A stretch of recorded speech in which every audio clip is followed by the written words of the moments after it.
How to view Instagram stories without them knowing. What's up everyone, welcome to another tutorial. Today I'm going to show you guys how you can secretly watch Instagram story without them knowing. But before you get started, make sure to head down below to give this video a like and subscribe to the channel. So I'm just going to show you two quick ways on how you can do this.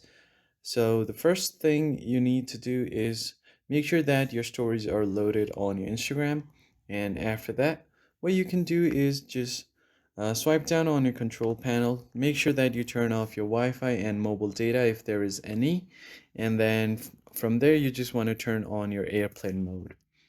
Once you do that, you can just tap on the story to view their story like this, and they will not know. So that is the first method. The second method that you can do is, so if you want to, let's say if you want to see this guy's story right here, you just have to open up the second story first, like this. And if you half swipe like this, you will be able to view the first guy's story. So this is basically a quick hack.